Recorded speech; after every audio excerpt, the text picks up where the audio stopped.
भागवत का गान, ध्यान, जो भी है। एक कहते हैं सप्त ऋषि है, एक ने कहा सप्त सरोवर है। तो जो भी हो, 7 दिन का, इसलिए कि 7 बार में से परीक्षित का ही मौत निकट नहीं आ रही है, दिन दिन हमारी भी मृत्यु निकट आ रही है। कभी हम स्नान करते हैं तो ऐसा नहीं लगता है बाल्टी भर दो, घर वाले बाल्टी भर दे, एक एक मग डालते जाओ ऊपर, क्या एक दिन बाल्टी खाली नहीं होगी? क्या इन बाल्टी खाली हो जाएगी? भरी थी बाल्टी, आपका हमारा जीवन, आए थे दुनिया में एक बाल्टी भरा जीवन लेकर के आए, लेकिन एक एक मग अगर डालते जाएंगे तो खाली तो होनी ही होनी है। हमारी जीवन की बाल्टी में अब कितना पानी बचा है?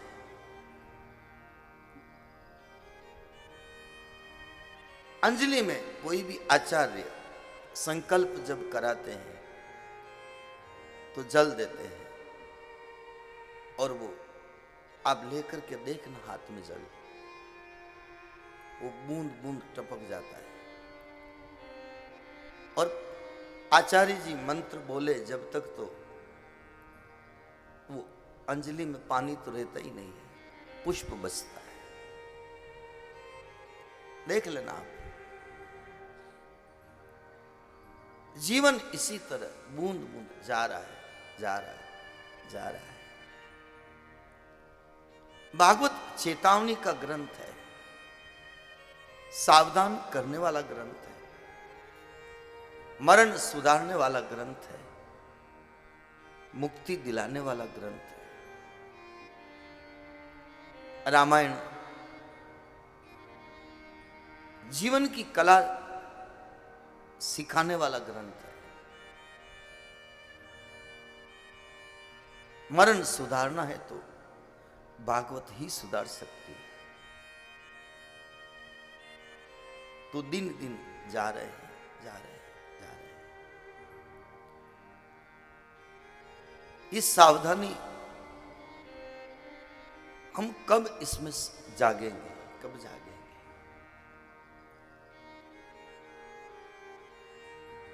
आज तक इस द्वारिका में कितने लोग आए? हमारे पूर्वज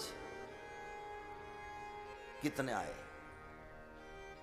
जब हम नहीं थे तब आए थे, फिर हम आए, हमारे पीछे कौन आएंगे? वही द्वारिका, वही भूमि, वही तीर्थ, वही शास्त्र। हम नहीं रहेंगे तभी भागवत रहेगी, हम नहीं थे तभी भागवत थी। ये तो ऐसा ग्रंथ है, ऐसी ईश्वर की सत्ता है। कई आए और कई चले गए। इस जीवन के रंगमंच पर सबको एक अवसर परमात्मा ने दिया है अपना अपना अभिनय करने का। रात को ये बालिकाएं ये जब कार्यक्रम दे रही थी, सब क्या कह रहे थे? वंस मोर, वंस मोर, एक बार और, एक बार और। इसमें तो वंस मोर हो सकता है, दोबारा कोई भी कार्यक्रम फिर पेश हो सकता है, लेकिन एक बार जो गया सो गया, दोबारा वो नहीं आ सकता। जीवन के इस रंगमंच पर हम सब अभिनय करने के लिए आए हैं। जैसे रामलीला में कोई दशरथ का पार्ट करता है, कोई कौशल्या का करता है, कोई जानकी का करता है, कोई राम का करता है। वो तो एक राम लीला है, लेकिन आप हम काम अभिनय कर रहे हैं। जिसको बेटे का पार्ट मिला है वो बेटे का पार्ट अदा कर रहा है, जिसको पिता का रोल मिला है वो पिता का रोल अदा कर रहा है, पत्नी का मिला है उसको पत्नी का रोल अदा करना है। और ऐसा पार्ट अदा करके जाए, सारी दुनिया ताली बजाए, वाह वाह, once more once more once more. लेकिन जनता है, ये दुनिया है, मैंने देखा है, आपने भी देखा होगा।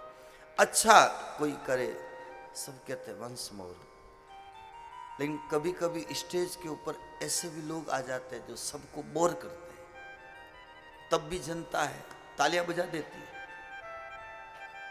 समझदार तो बंद कर देता है अपने प्रोग्राम को, बैठ जाता है, लेकिन ना समझ होता है, कहते हैं कि वो पब्लिक मेरे लिए तालियां बजा रही है। लेकिन पब्लिक तालियां क्यों बजा रही? बस दादा अब बैठ जा तू, अब तू बैठ जा, तेरा रोल आगे चलने लायक नहीं है। ये उत्साहित भी करती है, लेकिन प्रोग्राम अगर हम सही नहीं दें तो नीचे भी बिठा देती है।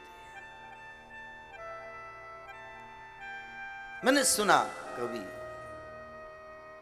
एक कोई कार्यक्रम चल रहा था, एक संगीत साज बजाने वाला, सितार बजाने वाला,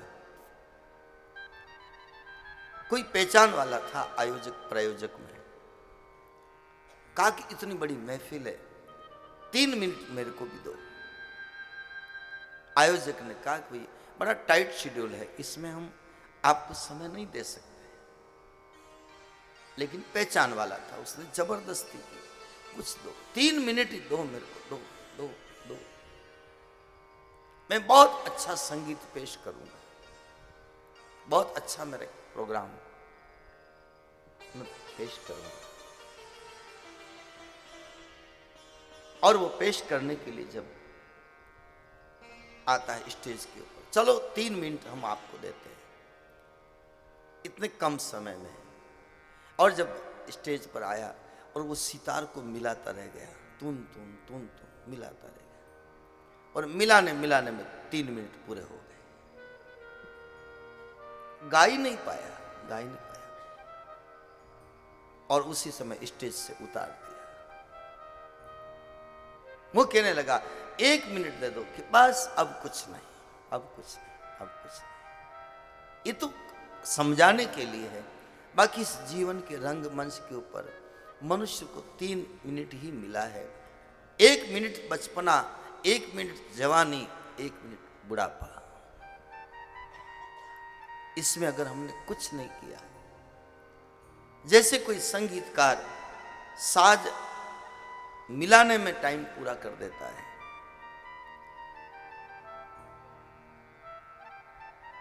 उसी में टाइम पूरा कर देता है, आप और हम भी ऐसे इस समय को पूरा कर देते हैं, तो जीवन का संगीत कब बजेगा? जिसके लिए हम आए हैं, तो लगता है कि हम इस स्टेज के ऊपर आए हैं, भगवान ने हमको अवसर दिया, और बहुत अच्छा अवसर दिया है। जो कृष्ण आए इस धरा पर 125 साल तक रहे, 11 साल और 54 दिन तक ब्रज में रहे, लेकिन ऐसा प्रोग्राम देख करके गए ब्रज में, सब गोपियां रोती रह गई, मां यशोदा रोती रह गई, सारे ब्रजवासी जुड़ते रह गए। एक कृष्ण का विशेष प्रोग्राम था इस ब्रज में, आज तक उसकी लीला गा रहे हैं। क्यों गा रहे हैं आज उसकी लीला? उसका अभिनय, उसकी वो लीला, कभी माखन चोरी लीला, कभी कालिया नाग लीला, कभी चीर हरण लीला, कभी रास लीला, ये सभी लीलाएं इतनी सुंदर थी कि आज तक वृंदावन में जाओ तो कई ऐसे ऐसी विभूतियां हमने देखी है। रास लीला में बैठ जाते हैं, जब रास लीला होती है तो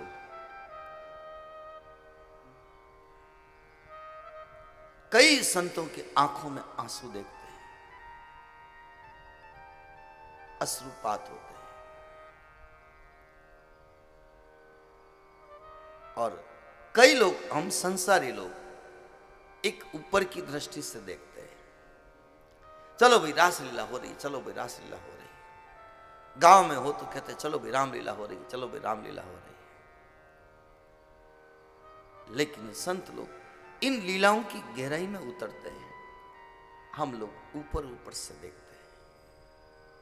फर्क इतना सा है, जिन खोजा तिन पाइया, गहरे पानी पेट में बावरी डूबन डरी, रही किनारे बैठ।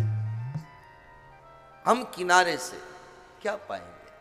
अब द्वारिकाधीश के मंदिर के पीछे की तरफ जाओ, आप सवेरे जब गोमती स्नान करने जाओ तो आपको उस गोमती के घाट के ऊपर छोटे छोटे शंख, मोती आदि, ये सब आपको कई आपको वहां मिलेंगे।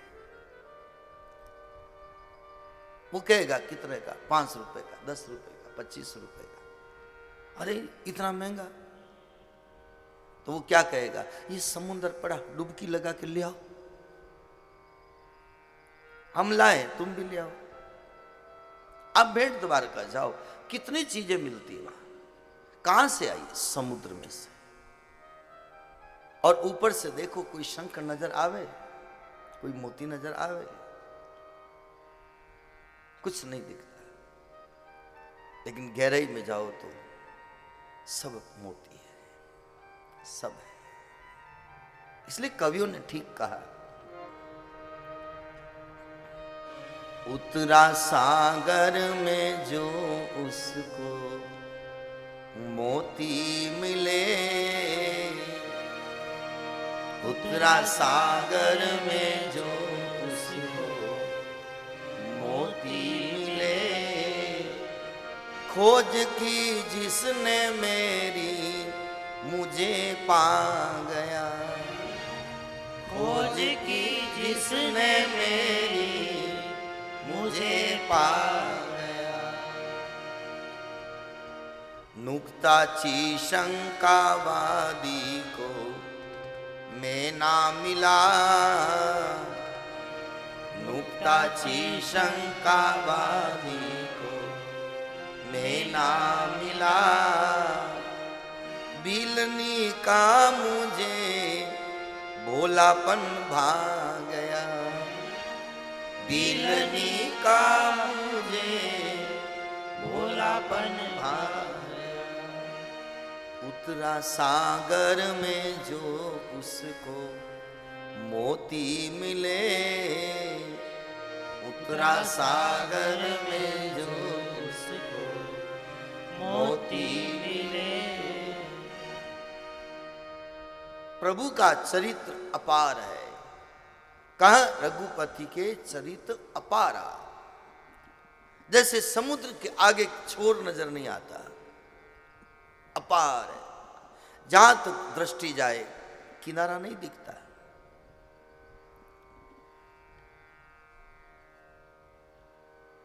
आप कहीं झील के किनारे जाओ तो इस किनारे से दूसरा किनारा दिखता है, मानसरोवर जाओ तो इसका उस किनारा दिखता है।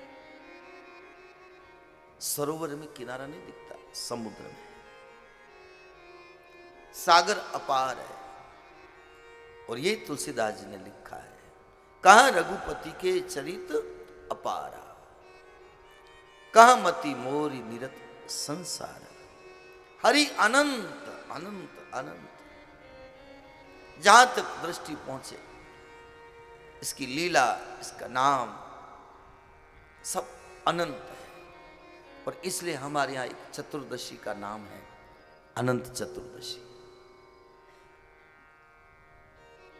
गणेश जी का विसर्जन होता है अनंत चतुर्दशी। एक चतुर्दशी का नाम है नरक चतुर्दशी।